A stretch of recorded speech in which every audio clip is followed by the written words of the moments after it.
Politisi PDI Perjuangan Said Abdullah menyebut Puan Maharani ditugaskan Ketua Umum PDIP Megawati Soekarno Putri untuk menjalin komunikasi dengan Presiden terpilih Prabowo Subianto. Apakah Puan akan menjadi kunci PDIP bergabung di pemerintahan mendatang? Bagaimana dengan faktor Jokowi yang dinilai banyak pihak menjadi ganjalan hubungan Megawati dan Prabowo? Sudah ada Direktur Eksekutif Indikator Politik Burhanuddin Muhtadi. Selamat sore Mas Burhan, terima kasih sudah bergabung bersama kami di Kompas Petang. Sore Cynthia. Ya, Mas Burhan, ini Bu Mega menugaskan Puan untuk berkomunikasi dengan Prabowo jelang pertemuan keduanya. Dan disebut juga Bu Mega sangat berhati-hati. Kalau dalam komunikasi politik Anda membacanya seperti apa Mas Burhan? Saya membaca PDI Perjuangan membuka opsi lebar untuk bersatu dan bergabung dengan pemerintahan Prabowo. Dan itu bisa dicek misalnya dari gesture politik yang dikirimkan oleh PDI Perjuangan, mulai dari penunjukan Puan sebagai fasilitator dan jembatan untuk berkomunikasi dengan Pak Prabowo. Yang kedua, ada kemungkinan besar pertemuan Pak Prabowo dengan Ibu Mega. Dan yang ketiga, itu makin tidak jelasnya hak angket yang sebelumnya dikeluarkan oleh PDI Perjuangan. Jadi ini saya baca semacam gesture politik dari PDI Perjuangan untuk membuka komunikasi dan sekaligus ya masuk dalam skenario koalisi Pak Prabowo seiring dengan layu sebelum berkembangnya hak angket yang sebelumnya disampaikan oleh Ganjar dan elit PDIP. Nah, Mas Burhan, lalu kenapa ini bentuknya penugasan? Mengapa nantinya akan ada reportkah ke Ketua Umum untuk melihat wait and see-nya? Saya kira begitu ya, karena kebetulan Mbak Puan selain putri dari Ibu Mega, beliau adalah ketua DPR sekarang yang tentu saja sangat mungkin berkomunikasi dengan banyak pihak, termasuk dari elit partai-partai pendukung Prabowo Gibran, termasuk misalnya Bang Dasko, kemudian juga Sekjen Golkar yang juga notabene adalah wakil ketua DPR, dan elit-elit partai yang lain. Jadi Mbak Puan menjadi kunci ya, apakah PDI Perjuangan bisa bergabung atau tidak. Tentu saja kata putusnya ada di Ibu Mega, tetapi kalau kita lihat faksionalisasi di PDI Perjuangan, Mbak Puan yang menurut saya paling di depan dalam usaha untuk menyatukan PDI Perjuangan dengan pemerintahan Prabowo. Jika Pak Prabowo memenangkan terkait dengan gugatan di MK. Oke, Mas Burhan, ini tadi Anda menyebut Puan sebagai opsi bersatu dengan Prabowo Subianto. Gestur politiknya akan seperti itu. Lalu bagaimana dengan keberadaan Joko Widodo? Nah ini saya kira menarik ya. Sepertinya ada semacam hubungan cinta segitiga ya. Kalau boleh disebut demikian antara Pak Jokowi, Pak Prabowo dengan Ibu Mega. Dan per hari ini tidak ada masalah sebenarnya antara Pak Prabowo dengan Ibu Mega. Tetapi seperti yang kemarin ditulis oleh Ibu Mega di kolom opini harian Kompas, masalah terbesar, ganjalan terbesar PDI Perjuangan untuk berkoalisi dengan Gerindra dengan Pak Prabowo adalah Pak Jokowi.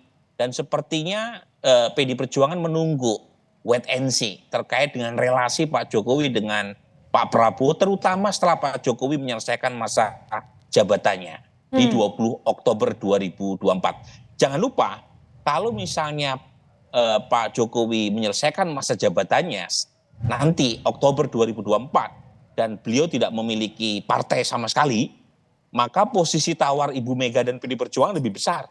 Karena bagaimanapun kursi PDI Perjuangan terbesar meskipun turun 3% dibanding 2019, sementara Pak Jokowi nggak punya partai. Nah ini yang menjelaskan mengapa misalnya Jeffrey Giovanni, Ketua Dewan Pembina PSI itu mengusulkan Pak Jokowi mendapatkan peran sebagai ketua Dewan Pembina atau ketua perkumpulan partai-partai pendukung Prabowo Gibran. Itu dalam rangka memberi semacam bargaining position buat Pak Jokowi setelah beliau tidak lagi menjabat sebagai presiden. Jadi lagi-lagi titik tolaknya di situ, hubungan ketiga tokoh ini. Mas Burhan, nantinya jika pertemuan itu terselenggara, apakah nanti akan ada tawar-menawar politik atau nantinya akan terlebih dahulu untuk memperbaiki hubungan yang sempat rusak antara Bu Mega dan juga Pak Jokowi? Pertama sebelum bicara soal tawar-menawar politik, bagaimanapun kalau misalnya Pak Prabowo bertemu dengan Ibu Mega, itu satu hal yang patut kita syukuri bersama. Karena bagaimanapun publik, masyarakat umum membutuhkan sinyal perdamaian dari para elit partai mereka.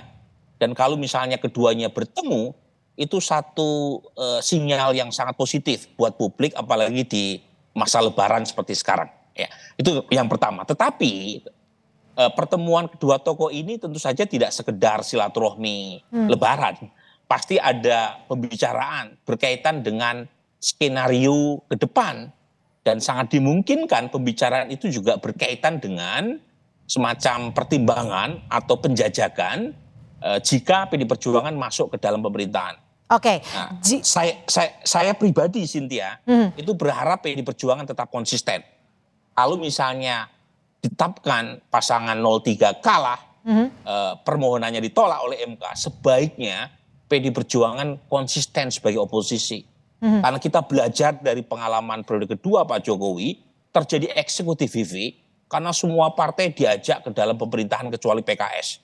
Nah ini ada tendensi Pak Prabowo itu mengajak semua partai ke dalam pemerintahan. Itu tidak sehat buat demokrasi dan tidak baik juga buat pemerintahnya sendiri. Karena kalau koalisinya terlalu besar, itu seperti koalisi obesitas. Jadi kalau orang obesitas itu kan biasanya sulit untuk bergerak karena banyak kolesterol jahat. Jadi kalau misalnya semuanya masuk ke dalam, justru akan memperburuk komunikasi internal partai, disiplin koalisi akan lemah, dan itu akan memperburuk efisiensi pemerintahan. Toh menurut saya untuk dapat 60-70% kekuatan partai di parlemen itu mudah buat seorang Prabowo. Tetapi jangan semua partai diajak ke dalam. Oke, lalu nanti jika ini dari perspektif Anda, oposisi akan lebih sehat bagi demokrasi. Pertemuannya tujuannya akan seperti apa dong, Mas Burhan? Dan seberapa besar sih pengaruh Presiden Joko Widodo ini untuk menentukan siapa yang boleh merapat dan siapa tidak? Atau tetap Prabowo Subianto yang akan menjadi penentu utama? Saya kira tetap Pak Prabowo sebagai penentu utama. Karena bagaimanapun setelah 20 Oktober 2024, Pak Prabowo adalah presiden, kepala pemerintah, kepala negara yang mendapatkan hak prerogatif untuk membentuk pemerintahan. Dan dalam tata negara kita, presiden memiliki banyak sekali kekuatan yang disebut dengan istilah presidential powers. Dan itu yang membuat banyak partai meskipun calonnya kalah di Pilpres, itu tergiur untuk masuk ke dalam pemerintahan. Nah, karena membuka akses tadi. Jadi Pak Jokowi menurut saya akan cukup tahu diri untuk menempatkan posisinya. Tapi lagi-lagi mengharapkan Pak Jokowi pulang ke Solo tanpa memikirkan masa depan politiknya pasca Oktober 2024 itu juga terlalu naif ya buat masyarakat. Jadi menurut saya dia akan tetap mengambil peran, tapi perannya akan terbatasi oleh kenyataan bahwa beliau tidak lagi menjadi presiden sejak 20 Oktober 2024. Oke, lalu apakah ini yang menjadi faktor Megawati ingin mendekat dengan Prabowo Subianto seiring dengan melemahnya pengaruh Joko Widodo? Itu dia. Jadi saya melihat kalau misalnya Pak Jokowi masih sangat kuat, terutama pasca Oktober 2024, dan relasi Presiden Jokowi dengan Presiden Pak Prabowo kalau misalnya beliau sudah dilantik itu masih baik, itu tentu akan membuka pertimbangan buat PD Perjuangan untuk tidak segera merapat. Tetapi kalau ternyata relasi kedua tokoh ini ada perenggangan dan saat yang sama Pak Prabowo membutuhkan dukungan dari partai besar seperti PD Perjuangan, nah Ibu Mega akan masuk. Jadi lagi-lagi soal koalisi ini tidak lagi bersifat ideologis, tapi lebih bersifat personal. Lebih bersifat personal dan non programatik, non ideologis. Mas Burhan, kita kan tahu ya kalau kita flashback ke belakang gitu, secara historis hubungan antara Megawati dan Prabowo Subianto ini bisa dikatakan sebenarnya harmonis, tidak pernah ada masalah.